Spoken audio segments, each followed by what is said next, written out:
Step out of the car. Hands where I can see them.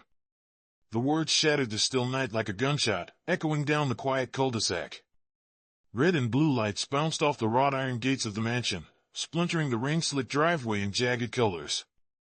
A black Maybach sat frozen in the glare of two police cruisers, boxed in as if it had no right to be there. David Ellison, CEO of Ellison Global Holdings, sat behind the wheel, seconds away from tapping his gate code, seconds from home. But tonight, his own driveway had turned into a crime scene not because of anything he'd done, but because of who they decided he was. "Sir!" "Out of the car. Now!" David's breath slowed, steadying itself against a tide of memories he wished he'd left decades behind. A borrowed car in college. Face to the asphalt. Accused before he could even speak. Tonight, the badges were different, but the energy was the same. The second officer stalked closer, muttering loud enough to sting. "Car this clean? Doesn't look like it belongs to him. Could be stolen." David glanced at the towering gate just a few steps away, his name engraved on the bronze plaque like a fact of life. Yet here he was, treated like a trespasser on his own land. He unclipped his seatbelt slowly, deliberate, like every move had to be explained to stay alive. The rain kissed his hood as he stepped out, hands raised, calm but heavy with restrained fury. A flashlight beam sliced over his face, his hands, his wallet still in his pocket. The first officer's voice sharpened, slicing what was left of the night's quiet. "ID," he barked. "Let's see who you're pretending to be tonight." Across the street, a phone light flickered. A neighbor whispered, just loud enough to be carried on the wind, "That's his house. Why are they doing this?" David looked past the cruisers to the gates of his own mansion, then back at the men who thought they controlled this moment. His lips parted, words slow and sharp as steel. "You're making a big mistake." The clock started ticking. 9 minutes left before everything they believed about this stop would burn to the ground. Rain slicked the pavement as two more squad cars slid to a stop behind the first, engines growling, tires spitting water onto the curb. The quiet suburban street, moments ago still and rich with the scent of wet pine, now buzzed like a hive of flashing lights and tense voices. David Ellison stood at the center of it, hands raised, calm on the outside, a storm beneath his skin. The officers spread out in a loose semicircle, boots splashing in shallow puddles, hands twitching near their holsters as if they'd already decided how this story would end. "Sir, step over here," one barked, motioning toward the hood of his Maybach. "We need to verify this vehicle and your presence in this neighborhood." David's eyes lifted to the wrought iron gate just steps away, the family crest and his last name etched deep into the metal, undeniable and permanent. He said nothing, just let the silence hang heavy. "Don't make this difficult," another officer snapped, a younger one, voice shaky but trying to sound authoritative. "You don't live here, do you? People like you don't just roll up in a car like this. Stolen tags, maybe? Fraud? Let's see your hands on the hood." David lowered his eyes to meet the man's, steady, unflinching. "People like you." The phrase hung in the damp air, sour and familiar. From the porch of the house across the street, a neighbor called out, phone raised high. "That's his home. That's David Ellison." The voice cracked with indignation, but the officers didn't flinch, didn't even turn. One of them stepped closer, inches from David's face. "We're asking for ID. If you refuse, we'll treat this as noncompliance. You understand me?" David's voice finally cut through, low and even, each word weighted like lead. "You're treating it that way already." The lead officer glanced at his partner, a wordless signal passing between them. The younger one reached for David's arm, cold metal cuffs in his other hand. "Turn around," he ordered, sharp and final. David didn't move. Rainwater dripped off his sleeve, trailing down his wrist like a countdown clock. He looked past the officers to the house where his teenage son had stepped out onto the porch, fear etched into his small silhouette against the golden foyer light. Something in David's chest burned hotter. Not for himself to learn to swallow nights like this, but for the boy watching, seeing what power and skin could mean in America, even outside your own gate. The first officer raised his voice. "Turn around, now, last chance." David took a slow step forward, hands still raised. Calm, deliberate, like a man walking into a storm he knew he could end. His gaze locked on the nearest body cam lens, unblinking. "If you put those cuffs on me tonight," he said, voice low but sharp enough to cut the rain, "you won't be wearing your badge tomorrow." A hush fell for just a breath. Even the neighbor filming stopped whispering, the tension clinging to every leaf, every raindrop. The lead officer hesitated, jaw tight. But pride and power don't let go easy. He signaled again. The younger one lunged forward, grabbing David's wrist, yanking it behind his back. Metal clicked open, ready to clamp shut. 9 minutes had become 7. And David, silent no more, knew exactly what would happen next. The cold metal kissed his wrist, a sound louder than thunder in the tense night. Click. The first cuff locked. The second officer pulled his other arm back, rough, careless, as if David Ellison's body was just another suspect to subdue. Rainwater ran down his forearms, pooling on the polished leather of his Maybach, each drop a silent witness to the absurdity of the moment. "Sir, you're being detained until we verify your identity," the lead officer declared, his tone sharp, rehearsed, practiced on too many black men who'd had to hear the same script. David stood still, spine straight, eyes forward, refusing to flinch. His hands, now cuffed behind his back, felt heavier than steel, not because of the metal, but because of the weight of every time this had happened to someone who couldn't fight back. From across the street, the neighbor's voice rose louder, trembling but firm. "That's his house." "You're making a mistake." Another voice chimed in, a woman's this time, phone light shaking as she filmed. "This is wrong. He lives here." The officers didn't look.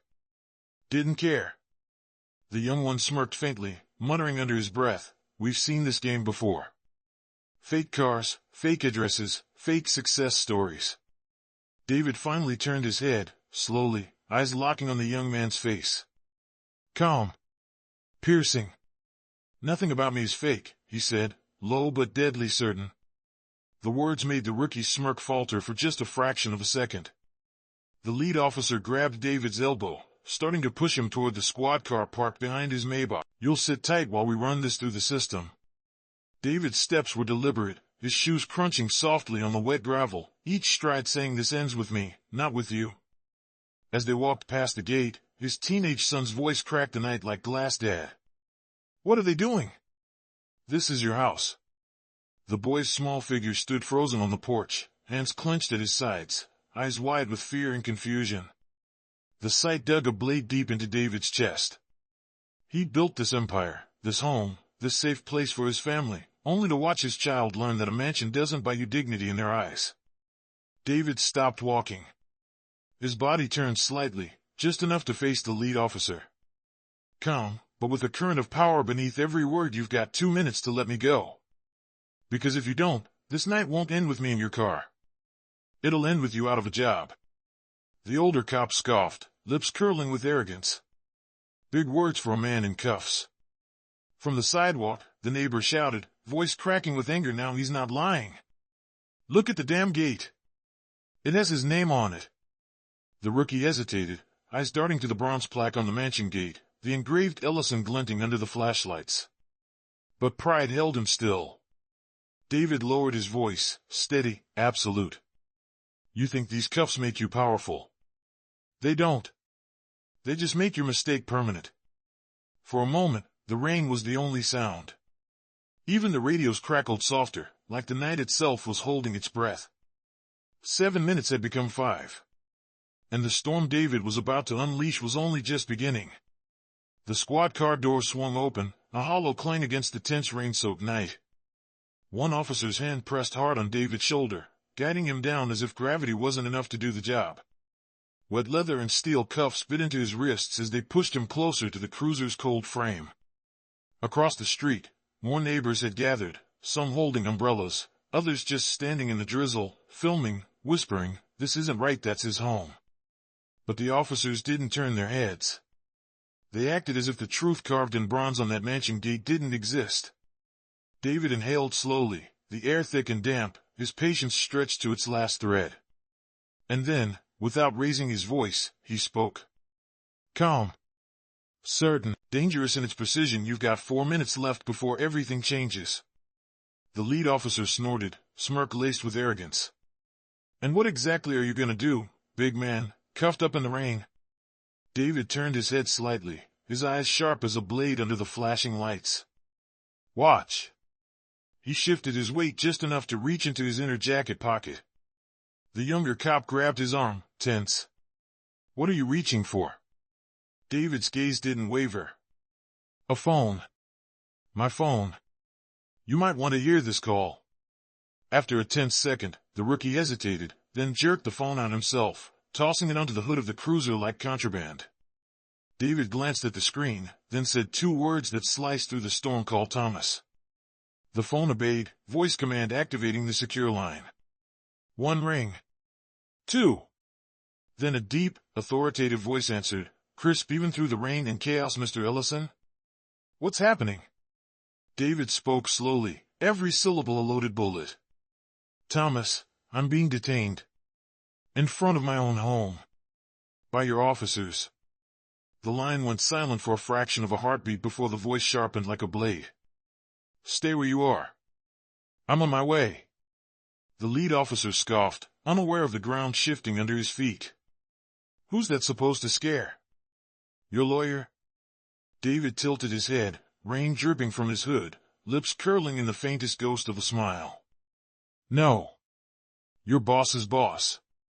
Across the street, someone muttered, wait, is he calling the mayor? The neighbor's live stream numbers ticked upward, hearts and shocked emojis flooding the feed. The younger cop's eyes darted nervously to his partner, uncertainty creeping in.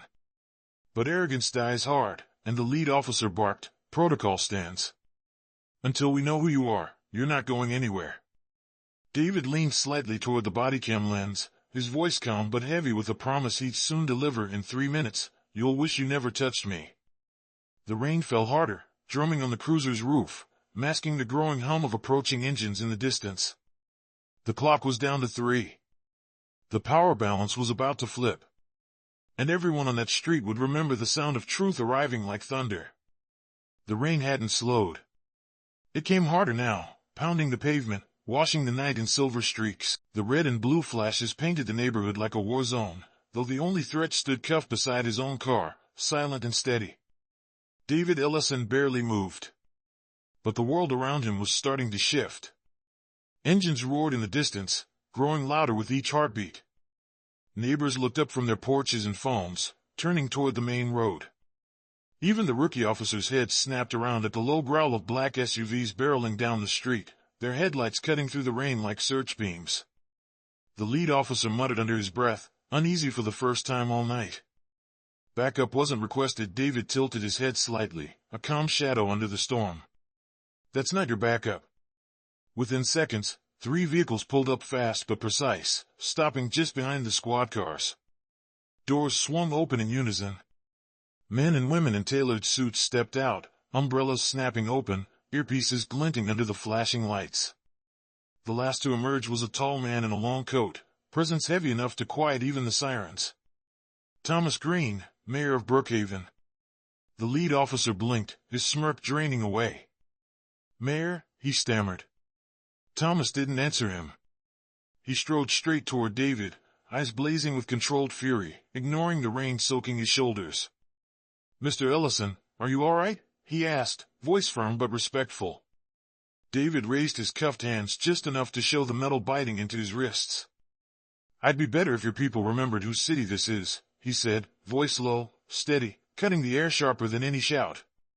The mayor turned, slowly, toward the 2 officers. Explain, he demanded, his tone deadly quiet. The rookie stammered, we suspected a stolen vehicle. Possible trespass? Thomas's voice cracked like a whip. At the home of the man who pays for half your department's annual budget? Are you out of your minds? Phones were everywhere now, neighbors streaming live from multiple angles. The scene had become a stage, and the officers were fumbling their lines in front of an audience that would not forget. David took 1 step forward, still cuffed, eyes locked on the lead officer. Calm. Measured. Final. You profiled me on my own property. You put me in cuffs in front of my son, and you thought your badge made you untouchable. He glanced at Thomas, then back to the 2 men trembling under the rain. In 60 seconds, You won't be wearing those badges anymore. The mayor didn't hesitate. Unlock him. Now. The rookie's hands shook as he fumbled with the key, the cuffs clicking open like a verdict delivered. David flexed his wrists once, slow, deliberate, reclaiming the space around him. Thunder rolled overhead as if the sky itself approved. The power had shifted. And for the first time that night, the officers looked small beneath their own flashing lights. The cuffs hit the hood of the Maybach with a metallic clink, water droplets scattering around them. David Ellison didn't rub his wrists. He didn't need to. The sting of steel was nothing compared to the fire running cold in his veins. The mayor stepped closer, his voice low but cutting. "This ends now," he said to the lead officer, his words slicing through the rain like a verdict. But David wasn't finished. He turned slowly, facing both officers under the glow of their own patrol lights, his presence towering even in silence. The crowd across the street had grown, phones raised like a jury ready to deliver judgment. Every neighbor could see exactly how thin the line between power and prejudice had become tonight. "You thought this stop would disappear," David said evenly, his tone neither loud nor rushed. Another black man harassed, cuffed, humiliated. Maybe a short report, maybe no report at all. He stepped closer, the gravel crunching under his shoes, every stride measured. "But not tonight. Not on my property. Not in front of my son." The rookie officer swallowed hard, his bravado from earlier dissolving into rain and shame. The lead officer clenched his jaw, refusing to meet David's eyes. David glanced toward Thomas Green, the mayor, then back at the two men. "Mr. Mayor," he said, his voice steady, absolute. "I want their badges. Right here. Right now." The crowd gasped softly, a ripple of anticipation spreading like wildfire. The livestream viewers flooded the chat with a single question: "Is this really happening?" Thomas didn't hesitate. He turned to his aide, snapping his fingers. "Get Chief Ramirez on the line. Immediate suspension, effective this minute." The aide stepped aside, phone already dialing. The rookie officer whispered, "This isn't procedure." David cut him off without raising his voice. "You broke procedure the second you treated me like a thief instead of a neighbor. The second you made assumptions instead of asking questions. The second you put cuffs on me for existing outside my own gate." The weight of his words bent the night around them, the only sound the steady rain and distant thunder. The aide handed Thomas the phone. The mayor's voice was ice. "Chief? We have a situation on Brookview Lane. 2 officers. Ellison residents. Detainment without cause, profiling, unlawful restraint. You know the policy." A beat passed. "Yes. Right now." David stepped closer to the lead officer, his presence a storm all its own. "Hand it over," he said, eyes locked on the badge pinned to the man's chest. The officer froze, breath shallow. The rookie, pale-faced, reached up first, fingers fumbling as he unclipped his own badge, holding it out like an apology he knew would never be enough. The lead officer followed a moment later, stiff and reluctant, the metal shield landing in the mayor's outstretched hand with a finality louder than any siren. David looked down at the 2 badges glinting under the rain, then back up at the man who had worn them minutes ago. Calm. Measured. Unshakable. "Justice doesn't ask for permission," he said quietly. "It just takes back what was stolen." The street stayed silent, save for the hum of engines and the relentless drumming of rain, as 2 officers stood stripped of the authority they had abused, and everyone watching knew the night had changed for good. The street had fallen into a strange kind of silence. The sirens were cut, radios muted, leaving only the drumming rain and the uneven breaths of 2 officers standing badgeless in the glow of their own patrol lights. David Ellison didn't move right away. He stood over the 2 emblems of authority now resting in the mayor's hand, his presence filling the space that fear had occupied minutes earlier. Behind him, his son had come down the steps of their mansion, standing just inside the open gate. The boy's eyes were wide, face pale, his small hands balled into fists. David turned his head slightly, locking eyes with his child for a moment. Everything in him wanted to walk over, hold him, tell him it was over. But first, the lesson had to be taught not just to his son, but to everyone watching. He faced the crowd, his voice cutting through the rain, low and even, heavy enough to bend the night around it. "This is what happens when silence is allowed to walk stronger than truth," David said. "Tonight, they thought their word weighed more than mine. That a uniform made them right. That a man like me doesn't belong on the land he built." He glanced back at the officers, not with anger but with an unwavering, surgical calm. This was never about safety. It was about assumption. And assumptions have consequences. The rookie shifted uneasily, his gaze fixed on the wet pavement. The lead officer swallowed hard but said nothing, his arrogance stripped away along with his badge. Across the street, the neighbors kept filming, their phones trembling but steady enough to capture every word. The live stream chat exploded with comments, "This is history." Finally, someone stood up. "No one can erase him now." Thomas Green, the mayor, took a small step forward, voice firm. "Mr. Ellison, an official investigation starts tonight. Immediate review of every complaint, every incident under these officers' names." David nodded once but kept his eyes locked on the men in front of him. "An investigation won't change what my son just learned," he said, his tone sharper now, though he never raised his voice. "That wealth doesn't buy respect. That innocence isn't enough. That even here, in front of his own home, he can watch his father treated like a threat." He took a deliberate step closer, standing eye to eye with the lead officer. "You didn't just try to take my dignity tonight. You tried to teach my boy that this is normal. That he should expect it. But I'm here to tell you and everyone watching this ends with me." The rain poured harder, as if punctuating every syllable. Thomas finally spoke again, holding the badges out to a city official standing nearby. "File the suspensions now. Effective immediately." David took a breath, the storm inside him finally beginning to settle. He turned to his son, opening his arms just enough for the boy to run into them. As he held his child close, David looked over the boy's head to the crowd, to the cameras, to the broken silence. "Justice," he said, voice firm but quiet, "doesn't need shouting. It just needs to stand its ground." And that night, under the relentless rain, justice stood taller than any flashing light or badge could ever pretend to be. The rain eased into a steady drizzle, but the air stayed charged, thick with something heavier than the storm that had passed. The crowd had grown on both sides of the street. Neighbors, joggers slowed by flashing lights, even delivery drivers paused their routes, phones raised to capture what they all knew would live online forever.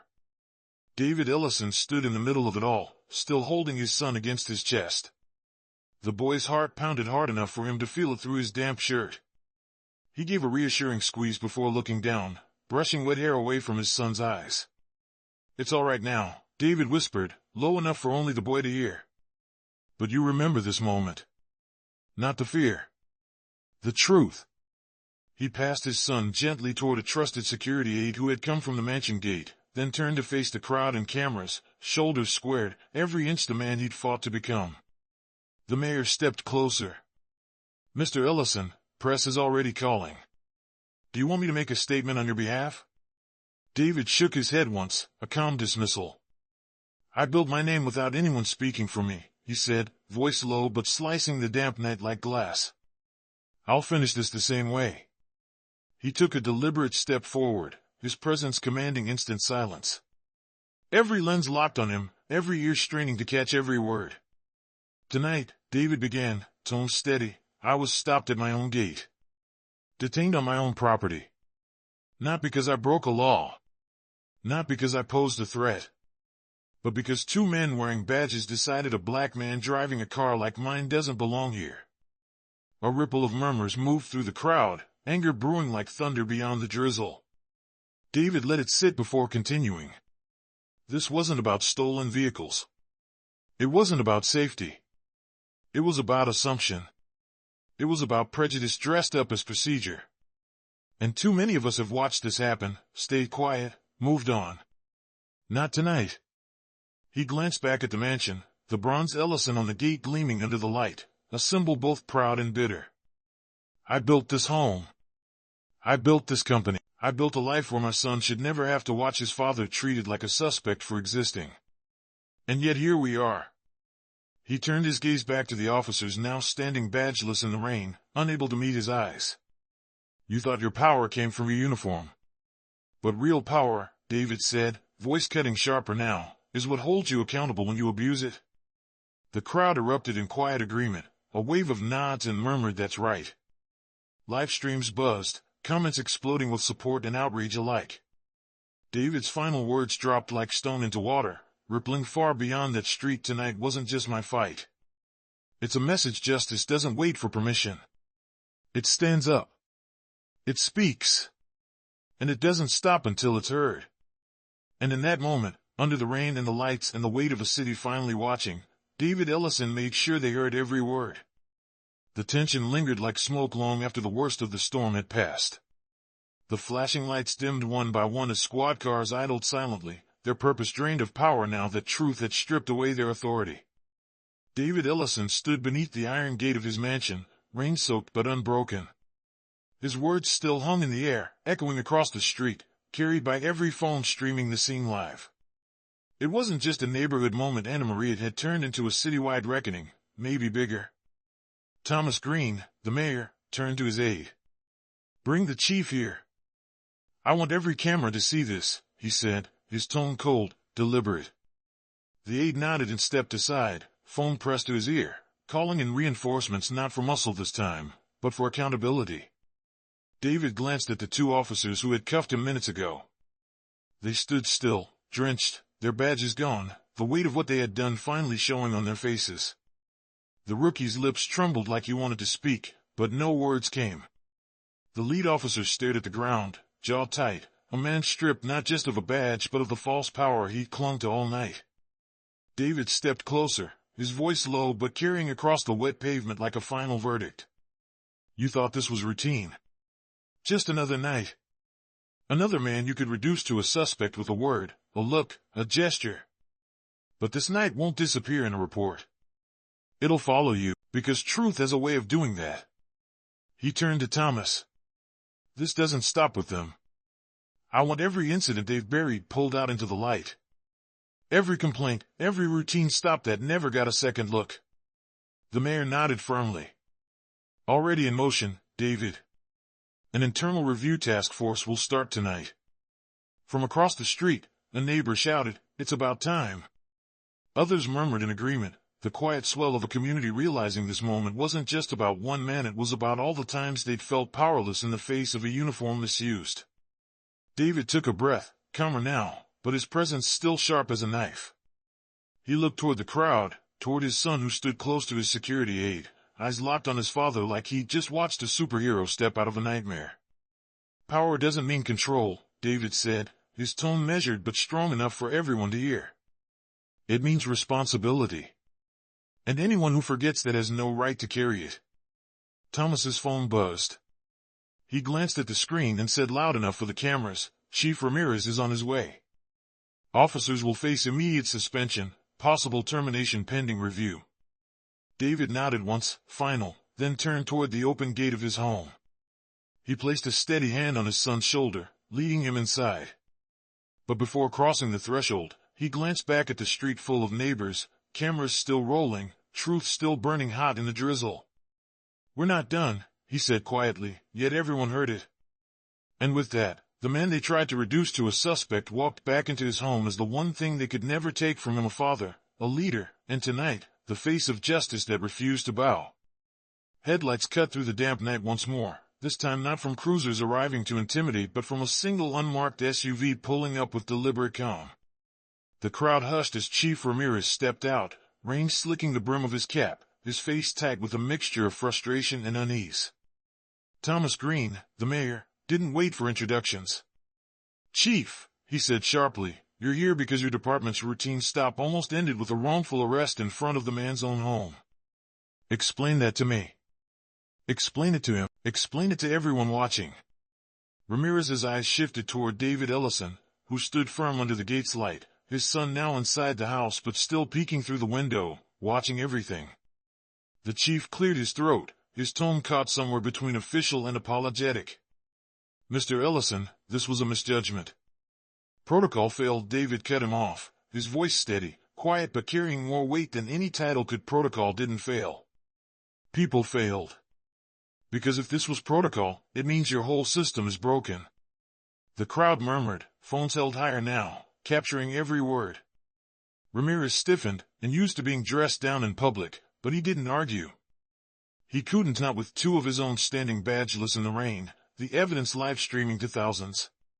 David took a step closer, water pooling around his polished shoes. I was detained on my own driveway. My wrists were in cuffs before a single question was asked. My son stood there watching it happen. So tell me, Chief, how do you fix that? Silence stretched heavy until Ramirez said quietly, you have my apology. And my word, this will never happen again. David's lips curved into something that wasn't a smile. It was colder, sharper. Your word won't stop the next man who looks like me from getting stopped in his own neighborhood. Your word won't erase the fear my boy felt tonight. He glanced at the two officers, still standing under the rain, stripped of the false power they had worn minutes ago. Real change doesn't come from apologies whispered in the dark. It comes from action everyone can see. Thomas folded his arms, nodding. Which is why I'm authorizing a full review of this department starting tonight, he announced. Every complaint buried, every stop made under suspicion alone, will see daylight. Ramirez glanced down, nodding stiffly. Understood. David's gaze didn't waver. Not understood. Done. Because tonight isn't about me. It's about every person who didn't have a mayor show up, or a camera rolling, or enough money to make their truth impossible to ignore. This city has lived on silence too long. He stepped back just enough to make his final words land harder, his voice calm but unshakable. You want to fix this? Start by remembering the badge isn't a weapon. It's a promise, and promises mean nothing if you only keep them for the people you think belong. The street stayed silent for a long moment after that, the weight of his words pressing down harder than the rain. Tonight, two men had lost their badges. Tomorrow, the whole system would feel the storm David Ellison had just unleashed. The street was slowly clearing, but the air stayed heavy, thick with everything that had just unraveled. Patrol cars idled with their lights off now, like muted witnesses too ashamed to leave. Neighbors lingered on porches, whispering to one another, some still streaming live as if afraid that turning off their cameras would make the truth disappear. David Ellison hadn't moved far from the iron gate. He stood under its glow, rain now little more than a mist, his sharp silhouette framed against the mansion he built from nothing. His son remained inside, watching through the wide front window, hands pressed to the glass. Chief Ramirez shifted uneasily, badge gleaming wet under the street lamp. Mr. Ellison, he said slowly, I know words aren't enough, but I promise tonight is a turning point. My department will not ignore this. David's eyes never left his son. His voice, when it came, was calm and deliberate. You can't undo what he saw tonight. A boy standing at his own front door, learning his father's success isn't enough to make him safe. That a man can buy the gate, the house, the street but not the benefit of the doubt. Ramirez looked down.